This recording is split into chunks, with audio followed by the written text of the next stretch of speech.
সবাই কেমন আছেন? আজ ইফতারির জন্য রান্না করে নেব একটু বিরিয়ানি।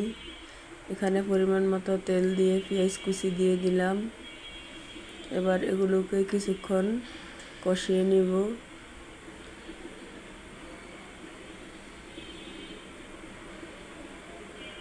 এরপর দিয়ে দিব আদা বাটা, রসুন বাটা,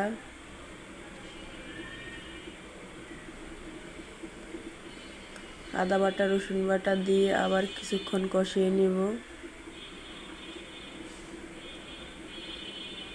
সবাই কেমন আছেন? আমি তানজুম কুকিং। আসসালামু আলাইকুম। আমার রান্নাগুলি দেখে যদি আপনাদের একটু ভালো লেগে থাকে তাহলে একটি লাইক দিতে ভুলবেন না, আর আমার চ্যানেলটিকে সাবস্ক্রাইব করে আমার পাশে থাকবেন। ধনে গুঁড়ো 2 টেবিল চামচ, জিরার গুঁড়ো 2 টেবিল চামচ, গরম মশলার গুঁড়ো 2 টেবিল চামচ দিয়ে আবার কিছুক্ষণ কষিয়ে নিব।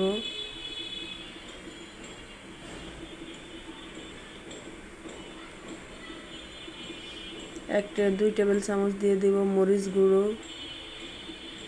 এরপরে দিয়ে দিব স্বাদ মতো লবণ দিয়ে আবার কিছুক্ষণ কষিয়ে নিব। ইফতারিতে বাচ্চারা বিরিয়ানি খাবে, তাই বিরিয়ানি রান্না করে নিলাম। এখানে আমি 1 কেজি ওজনের ছোট্ট একটি মুরগি নিয়েছি। মুরগিটাকে কেটে ভালো করে ধুয়ে নিয়েছি।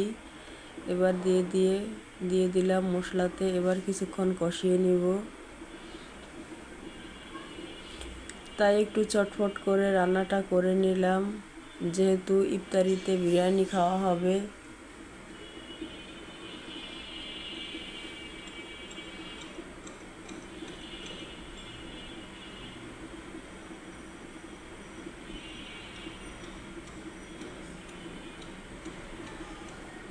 মাংসটা কষানো শেষ।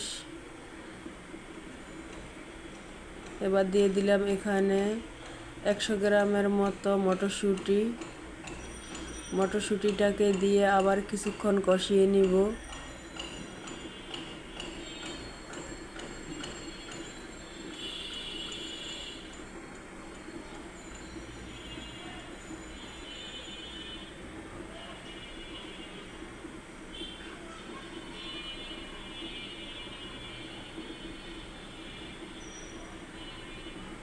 এভাবে কিন্তু মটরশুঁটি দিয়ে বিরিয়ানিটা রান্না করলে খেতে কিন্তু অনেকটাই টেস্ট হয়। আপনারা চাইলে বাসায় ট্রাই করে দেখতে পারেন। এবার দিয়ে দিব আমি এখানে 750 গ্রাম চাউল নিয়েছি। চাউলটাকে ভালো করে 3 বার করে ধুয়ে পানিটা ঝরিয়ে এবার দিয়ে দিয়েছি। এবার আবার কিছুক্ষণ কষিয়ে নেব মাংসের সাথে। এভাবে কিন্তু বিরিয়ানিটা রান্না করলে খেতে কিন্তু অনেকটাই টেস্ট হয়, আর রান্নাটাও কিন্তু চটপট করে হয়ে যায়।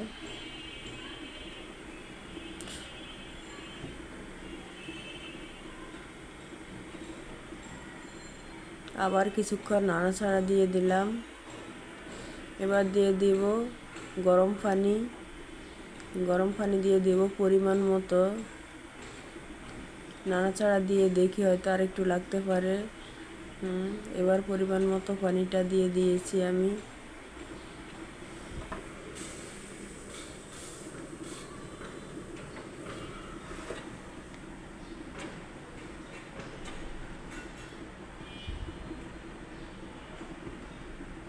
বলক চলে আসছে।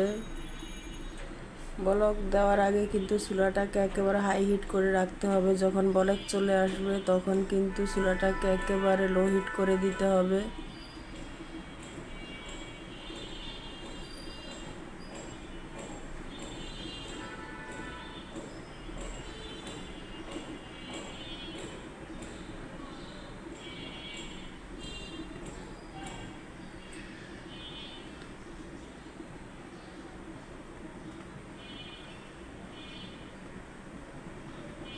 এবার দিয়ে দিব 6-7টা কাঁচামরিচ।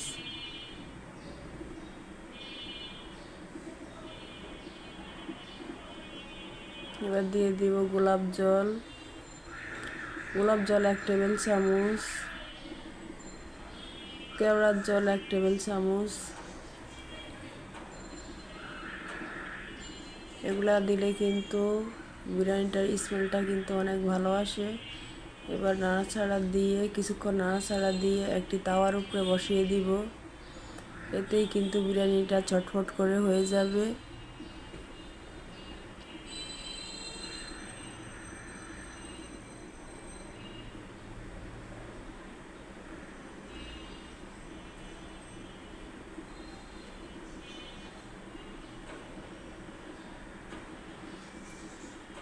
এই যে আমার বিরিয়ানিটা হয়ে গিয়েছে। ইফতারের কিন্তু বেশি সময় বাকি নাই, অল্প 2-1 মিনিট সময় বাকি আছে, তাই কিন্তু ভালো করে ডেকোরেশন করে দেখাতে পারছিলাম না, ছবিও কিন্তু তোলা হয়নি, তাই এরকমই রেখে চটফট করে ইফতারিতে বসে গেলাম। সবাই ভালো থাকবেন, সুস্থ থাকবেন, আল্লাহ হাফেজ।